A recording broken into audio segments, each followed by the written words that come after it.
আজকে যে মিষ্টিটা আমি তৈরি করে দেখাবো, এই মিষ্টিটার নাম আমাদের ওখানে যেরকম বলে খেজুর মিষ্টি। আর এই খেজুর মিষ্টিটা অনেক জায়গায় অনেক নাম হিসেবেই হয়তো পরিচিত।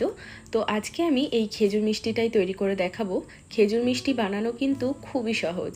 মিষ্টি বানাতে গেলে যেসব ভুল ভ্রান্তিগুলো হয়, এই মিষ্টি তৈরি করতে গেলে কিন্তু সেরকম কিচ্ছু হবে না। এক চান্সেই কিন্তু একদম পারফেক্ট মিষ্টি তৈরি হবে। তবে ছোট ছোট কিছু টিপস আছে, সেগুলো ফলো করলে কিন্তু একদম সুন্দর দোকানের মতো এরকম মিষ্টি তৈরি হবে। অবশ্যই রেসিপিটা তৈরি করে দেখবে, মিষ্টিগুলো খেতে কিন্তু ভীষণ ভালো হয় আর দেখতেও এটা ভীষণ সুন্দর। আশা করব আজকের এই রেসিপিটা তোমাদেরও খুব ভালো লাগবে। তাহলে চলো আর কথা না বাড়িয়ে রেসিপিটা ঝটপট করে দেখে নেওয়া যাক। নমস্কার, আমি সুস্মিতা। আমার রান্নাঘরে সবাইকে স্বাগত জানিয়ে শুরু করছি আজকের রেসিপি। এখানে আমাদের মিষ্টিটা তৈরি করার জন্য সবার প্রথমে ছানা তৈরি করতে হবে। আর ছানা বানানোর জন্য আমি কড়াইতে দিয়ে দিচ্ছি 1 লিটার পরিমাণে ফুল ক্রিম দুধ। ফুল ক্রিম দুধে অনেকটা পরিমাণে ছানা পাওয়া যায়, তবে তোমাদের কাছে যদি নর্মাল গরুর দুধ থাকে সেটা দিয়েও কিন্তু তোমরা ছানা কাটতে পারবে। এবার আমি এখানে 1 লিটার দুধ দিয়ে দিয়েছি। এখন গ্যাসের ফ্লেমটা মিডিয়াম টু হাইতে রাখবো আর দুধটা ততক্ষণ পর্যন্ত জাল করব যতক্ষণ না পর্যন্ত দুধটা ফুটে উঠছে। তো এখন দেখো দুধটা কিন্তু এখানে ফুটতে শুরু হয়ে গেছে। যখন এরকম টকবক করে ফুটে যাবে তখন কিন্তু গ্যাসটাকে অফ করে দিতে হবে। এটা কিন্তু অনেকক্ষণ সময় নিয়ে দুধটাকে জাল করবার কোনোই প্রয়োজন পড়বে না। তো এখন আমি গ্যাসটাকে অফ করে দিলাম। এবার আমাদের ভিনিগার এবং জলের একটা মিশ্রণ তৈরি করতে হবে, যাতে করে ছানাটা আমরা সুন্দরভাবে কাটতে পারবো। এর জন্য আমি একটা কাপের মধ্যে নিয়ে নিচ্ছি 4 টেবিল চামচ মতো ভিনিগার, আর তার সাথে নিয়ে নেব 4 টেবিল চামচ জল। এবার ভিনিগার আর জলের এই মিশ্রণটাকে ভালো করে মিশিয়ে নিতে হবে। এদিকে দুধটাকে আমি 1-1.5 মিনিটের জন্য হাতা দিয়ে এইভাবে একটু নাড়াচাড়া করব, যাতে অতিরিক্ত যে গরম ভাবটা রয়েছে সেটা একটু কেটে যায়।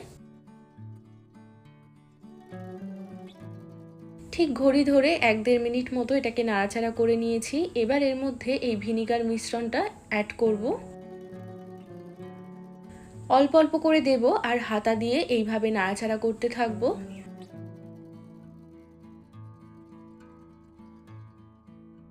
তো আমি এখানে ভিনিগার এবং জলের মিশ্রণটা 2-3 বার দিয়েছি, তাতেই কিন্তু ছানা কাটতে শুরু হয়ে গেছে। আর পুরো ভিনিগারের এই মিশ্রণটা কিন্তু লাগেনি। যখন ছানা কাটতে শুরু হয়ে যাবে তারপর এর মধ্যে আর ভিনিগারটা অ্যাড করার প্রয়োজন নেই। এমনি এমনি কিন্তু সুন্দরভাবে ছানাটা কেটে যাবে। তো দেখো একটু নাড়াচাড়া করতে করতে কিন্তু একদম ছানা কেটে গেছে। এইভাবে গ্যাস অফ করে ছানাটা কাটলে ছানাটা কিন্তু ভীষণই সফট হয়, আর যাতে করে মিষ্টিগুলো কিন্তু খুব ভালো তৈরি হয়। তো এখানে আমাদের ছানা কাটা হয়ে গেছে। এখন আমি এই ছানাটাকে জল ঝরিয়ে নেব। জল ঝরানোর জন্য এখানে আমি একটা ছাঁকনি ব্যবহার করছি। তবে তোমরা কিন্তু এই ছাঁকনির উপরে একটা সুতির কাপড় রেখেও কিন্তু এই ছানার জলটাকে ঝরিয়ে নিতে পারো, বা এইভাবেও ছানার জলটা ঝরিয়ে নিতে পারো। এতেও কিন্তু খুব সুন্দরভাবে জলটা ঝরে যাবে। যেহেতু ভিনিগার দিয়ে ছানা কাটানো হয়েছে, তাই জন্য ছানার মধ্যে একটু ভিনিগারের স্মেল থাকতে পারে। এই জন্য কিন্তু ছানাটাকে একটু পরিষ্কার করে ভালো করে ধুয়ে নিতে হবে। তো আমি ঠান্ডা জল দিয়ে ছানাটাকে ধুয়ে নিচ্ছি। 2-3 বার জল দিয়ে আমি ছানাটাকে ভালো করে ধুয়ে নিয়েছি। এখন এই হাতাটা দিয়ে একটু ছানাটাকে চেপে চেপে দেব, যাতে এক্সট্রা জলটা বেরিয়ে যায়। তবে এটা কিন্তু খুব বেশি প্রেসার দিয়ে করা যাবে না, হালকা চাপ দিয়ে দিয়ে একটু জলটা বার করতে হবে। তো ছানার জলটা আমি হালকা চাপ দিয়ে বার করে রেখেছি। এখন এই ছানাটাকে আমাদের 1 ঘন্টার জন্য এইভাবেই ঝরা দিয়ে রাখতে হবে, যাতে ছানার জলটা পুরোপুরি বেরিয়ে যায়। 1 ঘন্টা পর আমি ছানাটাকে একটা প্লেটে নিয়ে নিয়েছি। এখন এই ছানাটাকে একটু ভালো করে হাত দিয়ে ডলে ডলে মেখে নিতে হবে, যাতে ছানাটা একদম মসৃণ হয়ে যায়।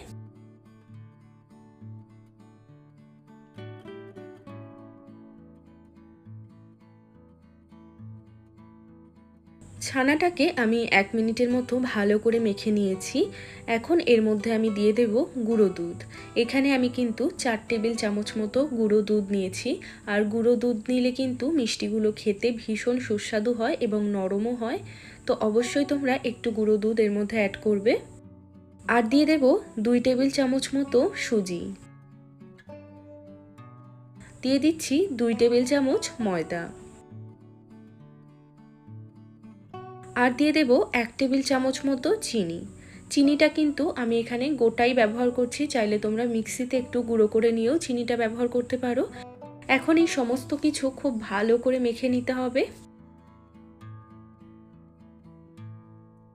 এখানে আমি ছানাটাকে খুব ভালো করে সব কিছুর সাথে মেখে নিয়েছি। আর এইরকম যতক্ষণ না পর্যন্ত একদম মসৃণ হচ্ছে ততক্ষণ পর্যন্ত ছানাটাকে কিন্তু মাখতে হবে।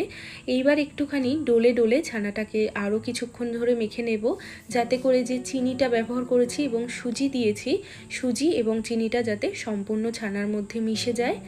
চিনি এবং সুজি যদি ভালোভাবে না মেশে তাহলে তেলে দেওয়ার সময় কিন্তু সুজিগুলো গোটা গোটা থেকে যাবে। তো সুজিটাকে খুব ভালো করে মিশিয়ে নিতে হবে।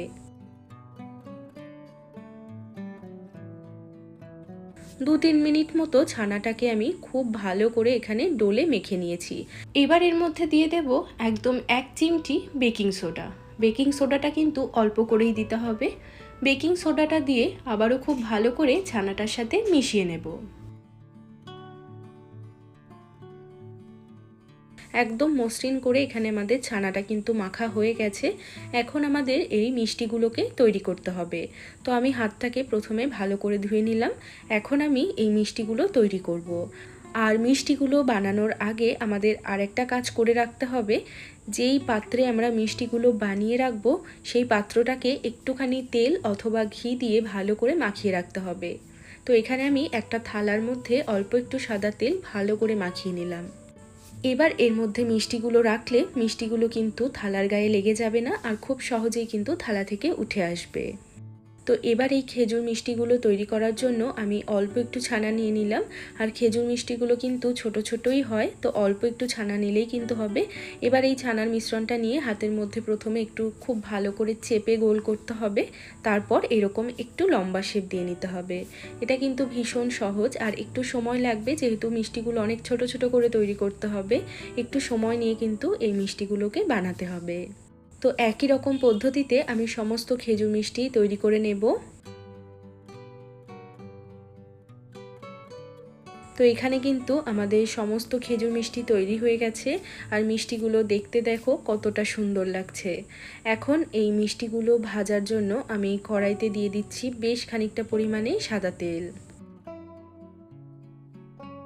তেলটা যখন হালকা একটু গরম হবে তখন কিন্তু মিষ্টিগুলোর মধ্যে ছাড়তে হবে। বেশি গরম তেলে কিন্তু মিষ্টিগুলো ছাড়া যাবে না। আশা করি তেলের টেম্পারেচারটা দেখেই বোঝা যাচ্ছে। এর মধ্যে কিন্তু আঙুল ডুবিয়েও মোটামুটি 10 সেকেন্ড মতো রাখতে পারবে, এরকম টেম্পারেচারে কিন্তু মিষ্টিগুলোকে ছাড়তে হবে। তো আমি একবারে সমস্ত মিষ্টি দিয়ে দিচ্ছি। মিষ্টিগুলো দেওয়ার সাথে সাথে কিন্তু এটাকে নাড়াচাড়া করা যাবে না, গ্যাসের ফ্লেমটা লোতেই রাখতে হবে। আর একটু অপেক্ষা করতে হবে যতক্ষণ না মিষ্টিগুলো তেলের ওপরে ভেসে উঠছে। 3-4 মিনিটের মধ্যেই দেখতে পাবে মিষ্টিগুলো ওপরে ভেসে উঠেছে। আর যখন তেলের উপরে মিষ্টিগুলো ভেসে উঠবে তখন হালকা করে তেলটাকে একটুখানি নাড়িয়ে চাড়িয়ে দিতে হবে। এই সময় মিষ্টিগুলো কিন্তু ভীষণ নরম থাকে, তাই জন্য এগুলোকে নাড়াচাড়া করা যাবে না। যখন মিষ্টির গায়ে হালকা কালার ধরতে শুরু করবে তখন কিন্তু মিষ্টিগুলোকে এইভাবে নাড়াচাড়া করতে হবে।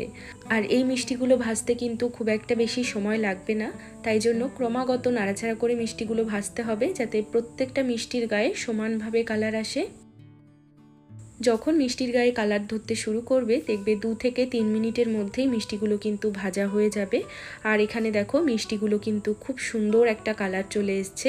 এর থেকে আবার বেশি ভেজে নিলে কিন্তু মিষ্টিগুলোর একদমই শুকিয়ে যাবে, ভেতরটাও কিন্তু বেশি ভাজা হয়ে যাবে। তাই জন্য যখন এরকম একদম সুন্দর একটা লাল কালার হয়ে যাবে তখনই কিন্তু তেলের থেকে মিষ্টিগুলো তুলে নিতে হবে। আর এই তেলের থেকে মিষ্টিটা তোলার পরেও কিন্তু কিছুক্ষণের জন্য মিষ্টিটার কালারটা আরও কিছুটা ডার্ক হয়ে যাবে।